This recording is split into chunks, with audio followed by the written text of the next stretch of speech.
sharp at the top of the hour. Once again, News Tonight at 10 is here to let you know what's making news. My name is Patricia Lukoma, and in just a short while, Mugalu Muhammad will be joining us. But first, let's look at the headlines.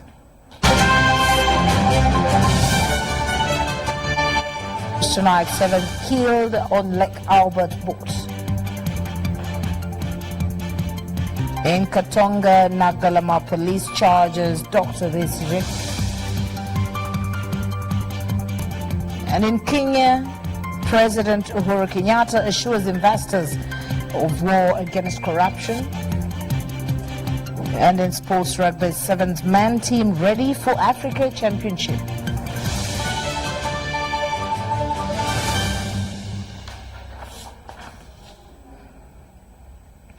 News Tonight begins. President Yoweri Museveni has congratulated Dr. Misaki Weyengere, a researcher at Makerere University College of Health Science, for developing a rapid test kit to diagnose the deadly Ebola and the Marburg virus. The president met him at State House in Entebbe to recognize Dr. Misaki, who recently won the World Health Organization High Innovation Challenge in Product Development category that took place at the World Health Organization Africa Regional Headquarters in Congo, Brazzaville. High innovation, and this started when we and we had another young. So it's something that can be used by our health workers. No need for refrigerators or anything. So they just need to have it at the community level. So and be able, they can test. I want to congratulate our scientists.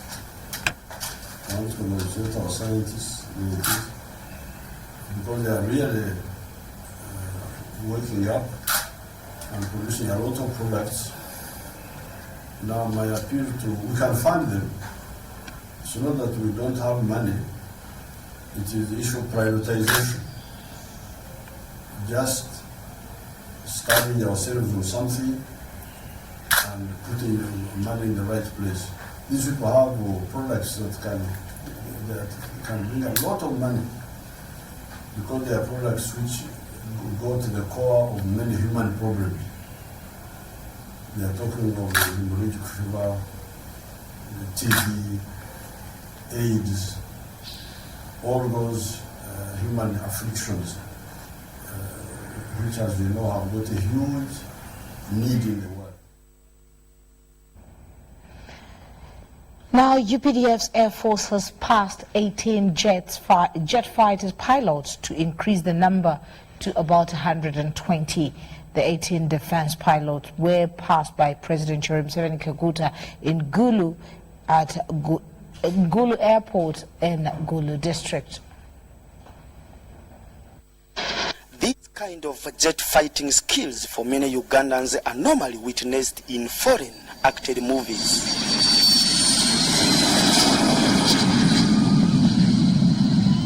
However, for those who turned up at Gulu Airport on Tuesday, were able to witness it live by their own children from UPDF's Air Force.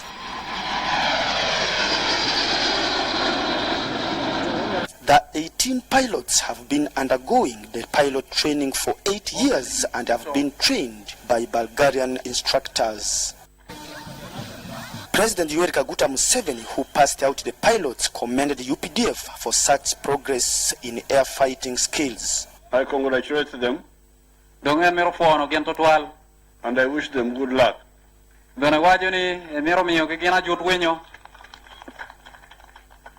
As their commander said,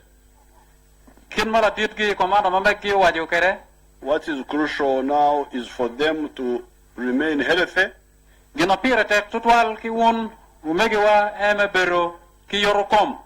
avoid reckless living. He also pledged to expand the Gulu Airport to boost tourism and business in the area. In the 1960s, this was a very active air base.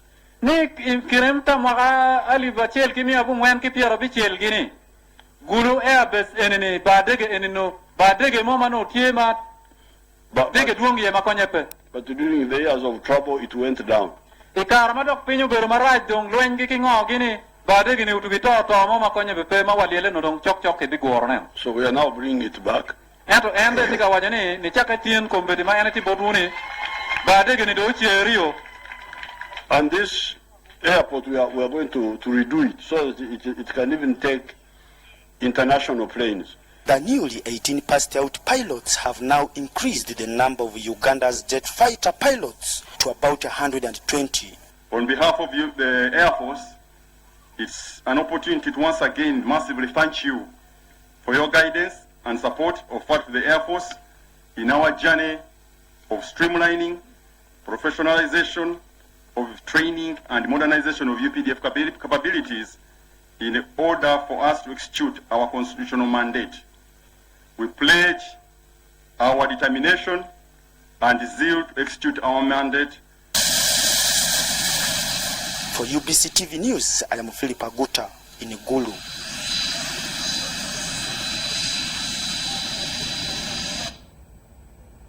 Now, you might be familiar with different types of gases in the atmosphere, such as hydrogen, nitrogen, oxygen, but there is a noble gas, radon, which endangers human species.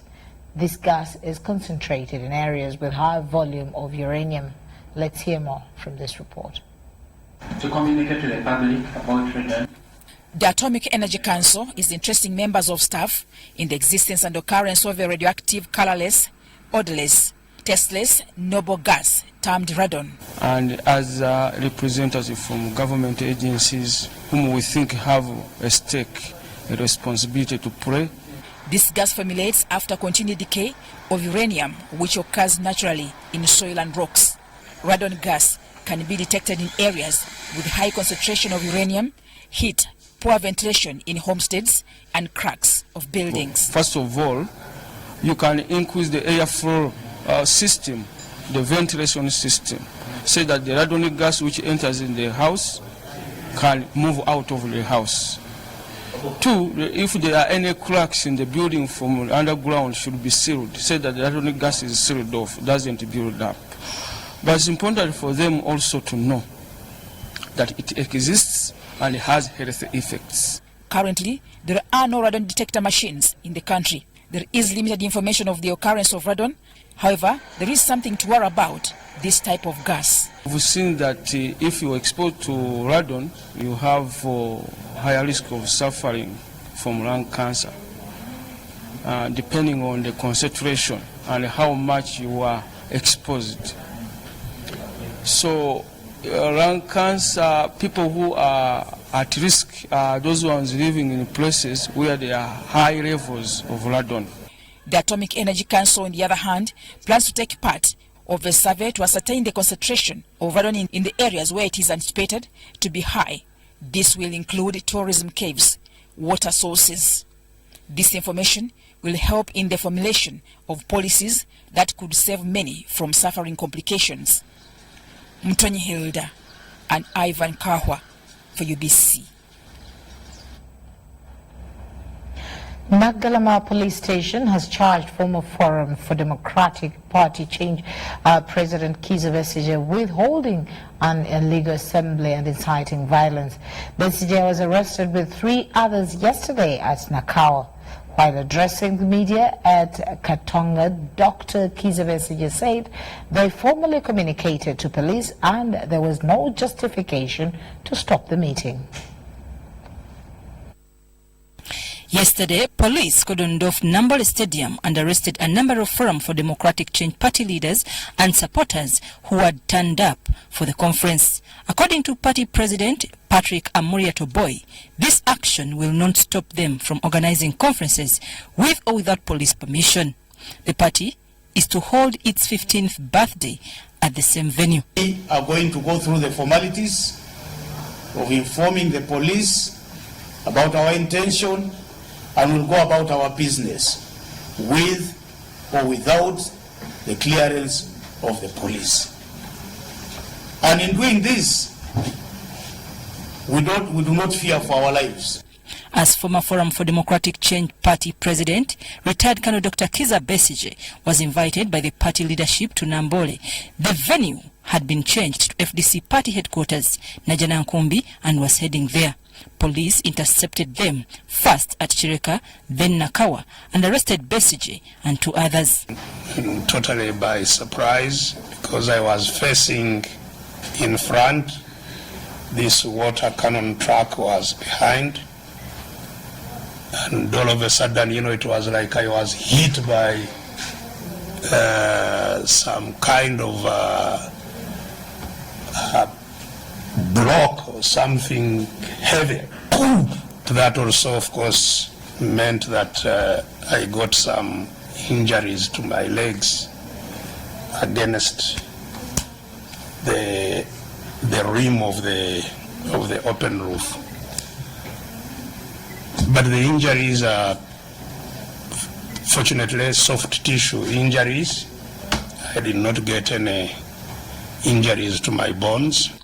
Besigye, who was released yesterday night around 10 p.m. from Nagalama on police bond, was charged with holding unlawful assembly. And the intention toward a meeting there were communicated to the police formally, and those are the 2 obligations that we are required to discharge: to have a legal venue and to notify police.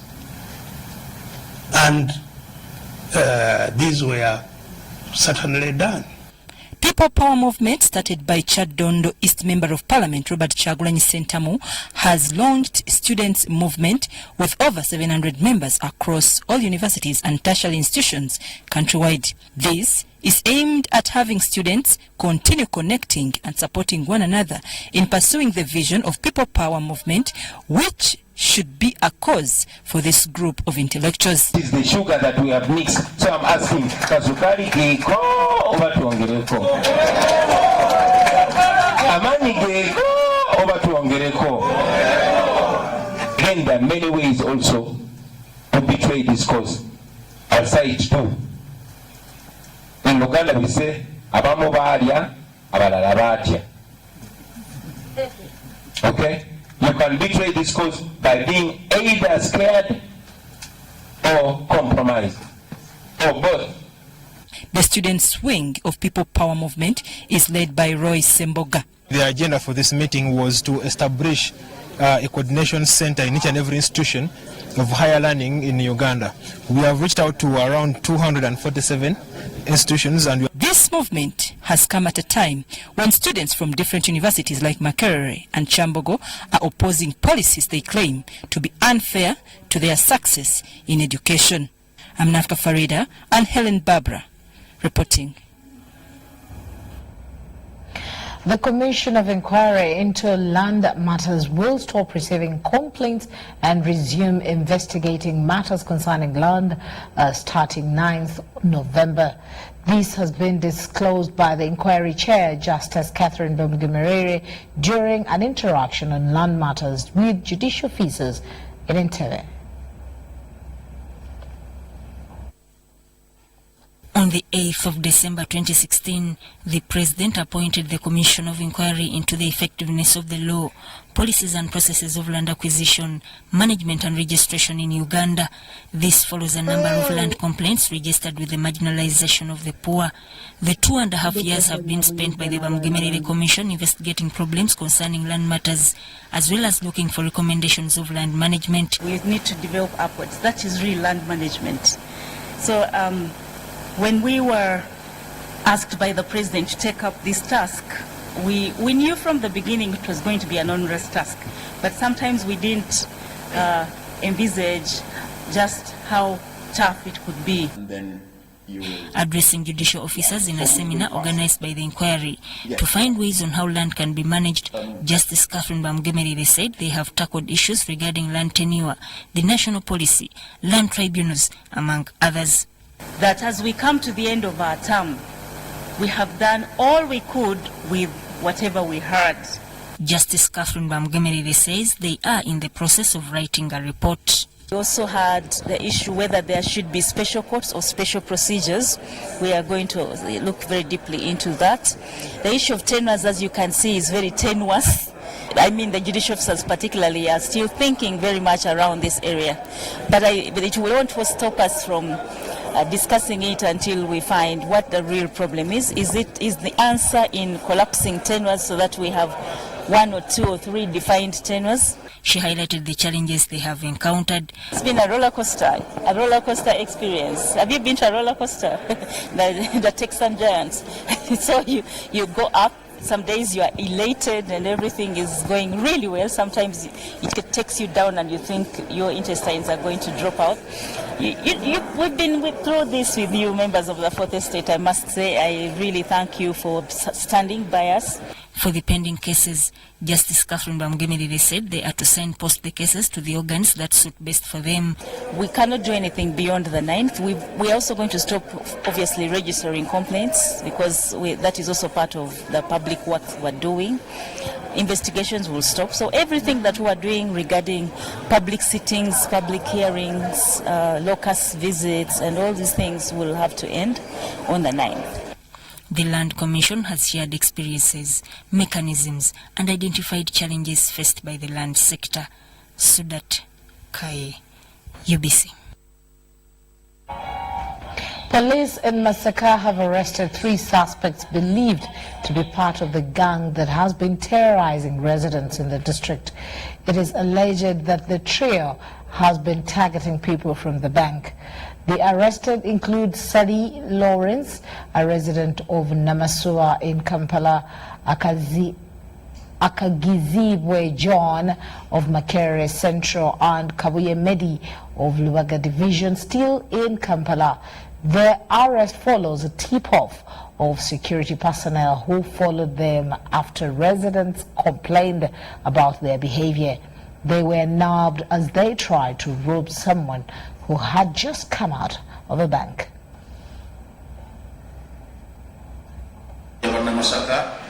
nga bwe mukitegeddeko tufiiriddwa abantu abalala bakomye ku mugugwantaana naye nga bo bano bannaffe bakyala kimpadde tebaagala kukola sente za mazima banona z'abannaabwe ate mu bulungi ne mu bubi bazeetaaga era engeri gye twabakuttemu nti twategeezebwako omuntu gwe babbako sente mu nnendo obukadde 10 nti balina banka gye bakolerako wabweru waayo so kitwakoze polisi yaffe ey'omu. Quite some sad news there. Now the office of the president has intervened in the land wrangles involving a Gweng secondary school and the family of the late Ichaka Ugwar in Lira district. The contested land is 60 hectares located at a Cheng village in Lira district.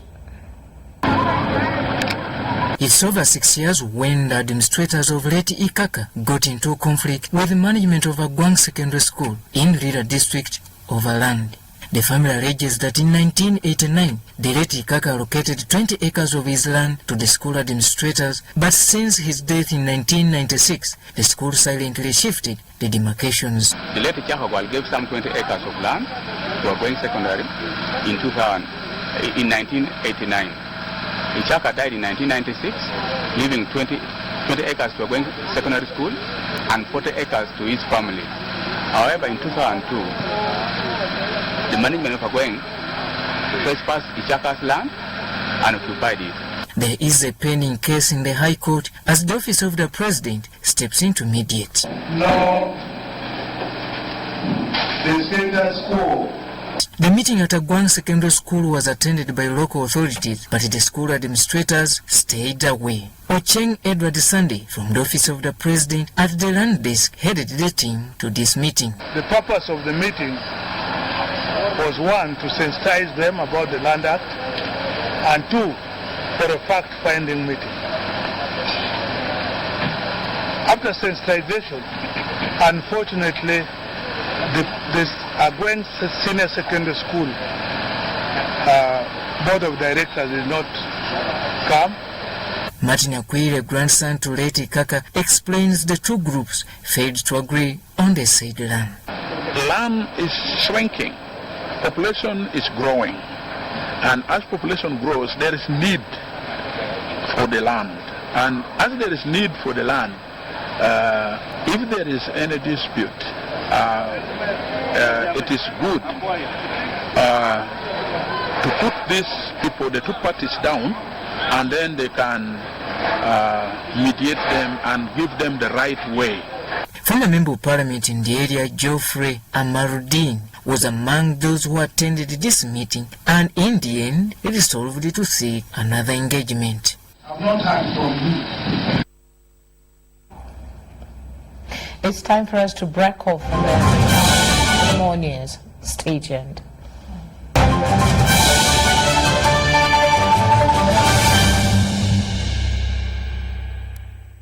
Hello, Uganda!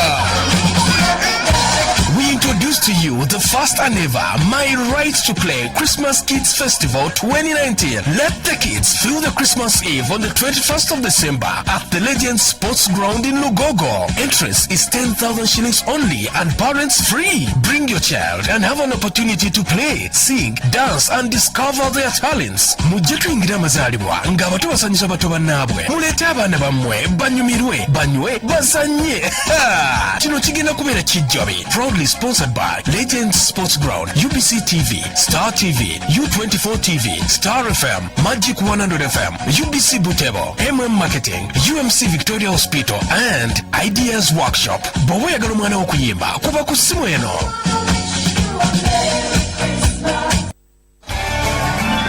Inspirational moment with Pastor Jackson Senyonga of Christian Life Church. We shall trample over serpents and scorpions. You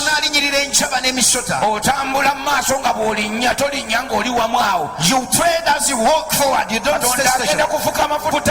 He's anointing on your feet. And you'll be like the two lepers. When they were going to when they walked towards the camp of the enemy, their footsteps were like 5,000 men strong. That's why the Bible says whenever you step with your feet I've given to you. You shall have dominion, you shall not be dominion. You will take captive, you will not be taken captive. When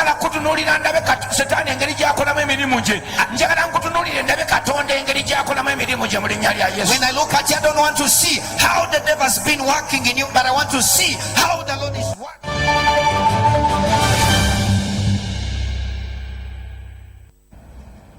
Time for business. Ministry of Foreign Affairs has underscored the need to increase Uganda's export to the Democratic Republic of Congo to concretize the relationship between the two countries.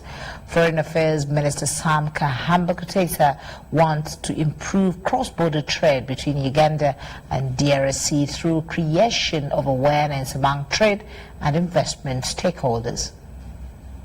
Among neighbors with which Uganda has mutual relationship is Democratic Republic of Congo.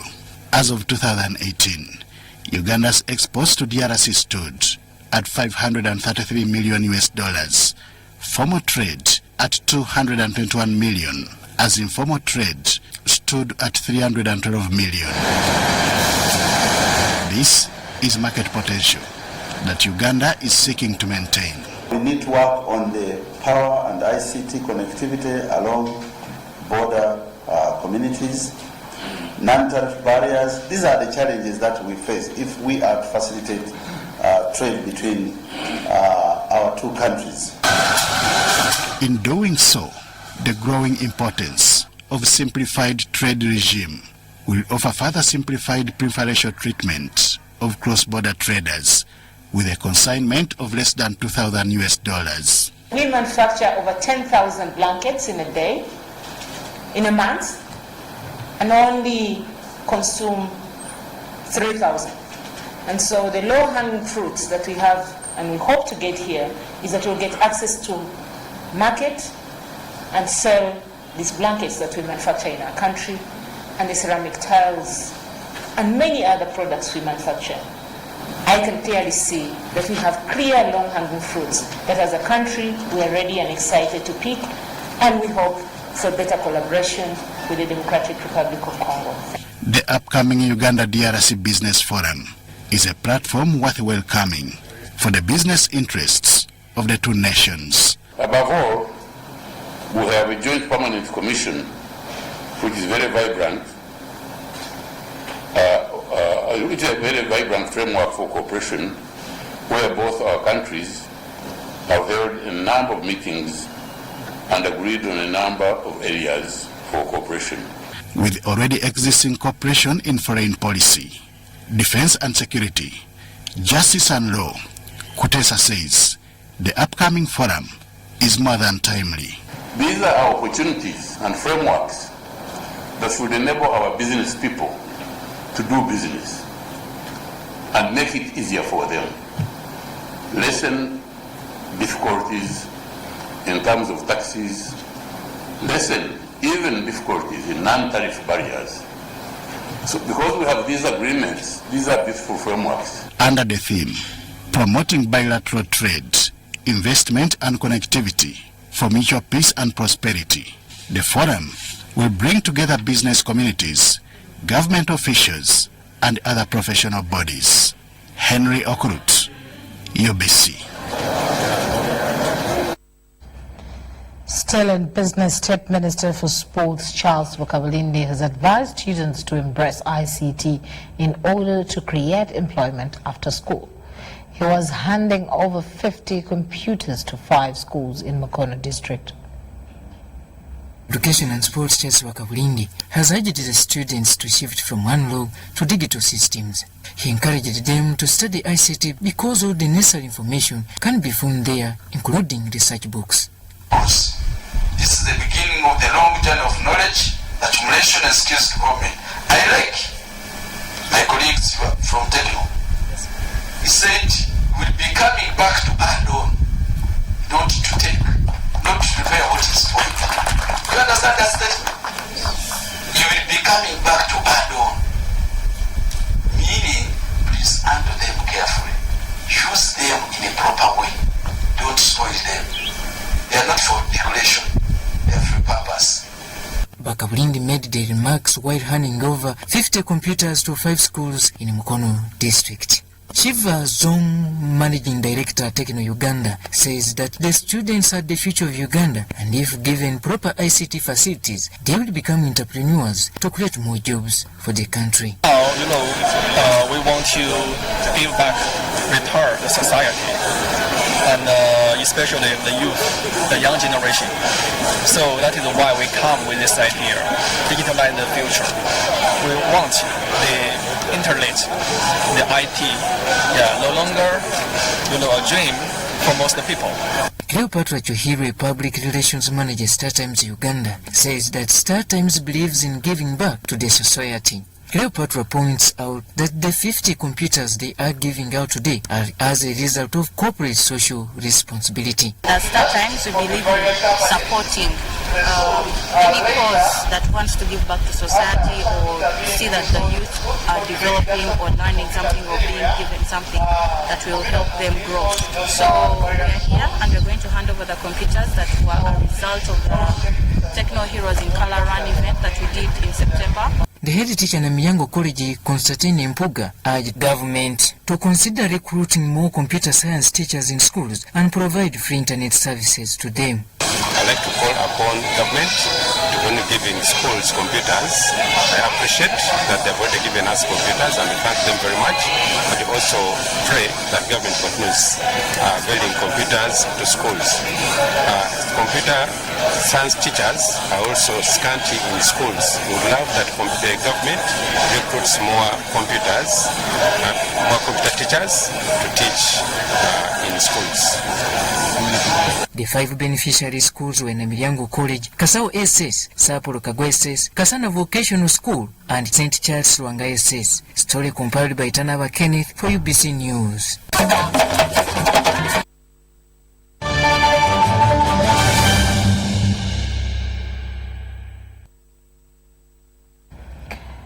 In the region, Kenya's President Uhuru Kenyatta has assured investors in Kenya that the war against corruption will continue so as to make the country's business environment better. He said the government's commitment to make Kenya a preferred investment destination in Africa is priority.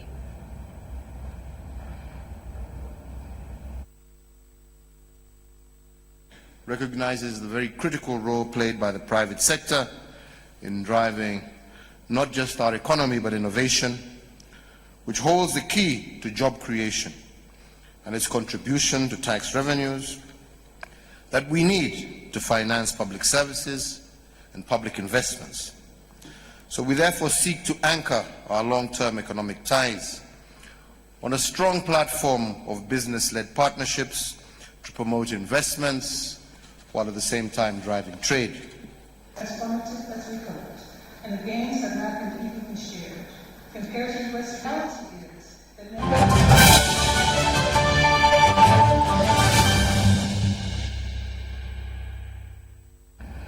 in sports, as we start off with rugby, Uganda national rugby 7th men team will depart on the 6th of November ahead of the Africa Rugby men's competition, which is due on the 8th November in Johannesburg, South Africa.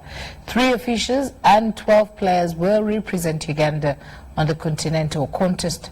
Hidden's winger Lawrence Sebuliba and Kenyan best and the centre at Nondes Rugby Club in National James Odong were injured and are fit for the upcoming tie.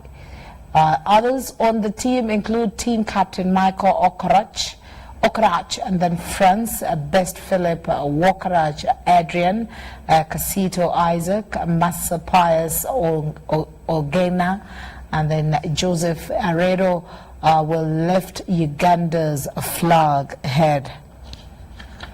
Through, but Fiji are creeping. Now the 21-man squad has been named by Uganda Cranes head coach Jonathan McKinstry in preparations for the Cranes Namutima regional campaign with the date against Katakwi in northeastern region on the 9th of November. The squad is composed with locally based players who are hoping to showcase high-class performance so as they can impress newly unveiled coach for the final selection ahead of the CHAN competition. The summoned players are Mustafa Kiza, Paul Wheeler, Revita John, Paul Mboa, and Mozamiru Motiaba, Idris Alvega, Fahad Bayo, among others on the same team.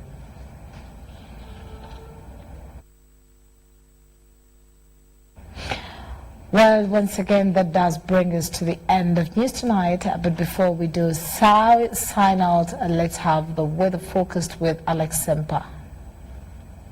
A reduction in wet weather activities across the country, though the southwestern as well as the central still remains quite active. But it's going to be a further reduction of rainfall activities across the north of the country. I'm St. Alex came from the weather center with the weather forecast. By 9 a.m. this morning, Agulu reported 14.7 millimeters of rainfall, while Tororo reported 4.5 millimeters of rainfall. This was because of the rain belt that is still quite spread across our region.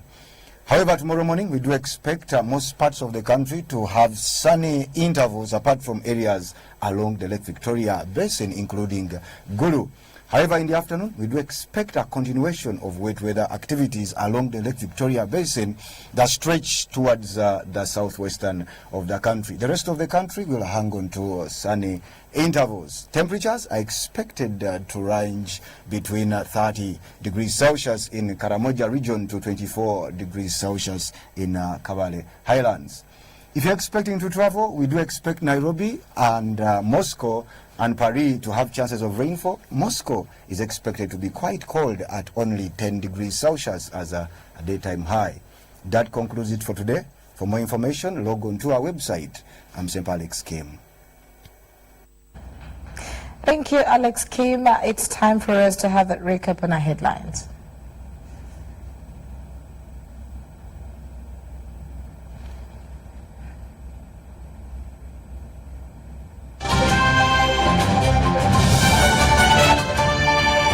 Our top stories tonight: 7 killed on Lake Albert boat incident. And in Katonga, Nagalama police charges Dr. Kiza Vesige. In the region, Kenya's President Uhuru Kenyatta assures investors of war against corruption. And in sports, Rugby's 7th men team ready for Africa Championship.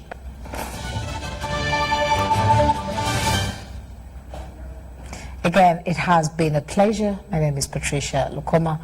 Mugalu Mohammed on sign language, Margaret Kawagweri there on camera and managing the whole studio.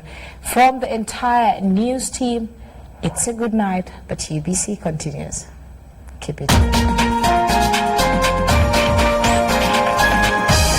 Was brought to you by UCC, celebrating 20 years of achievements.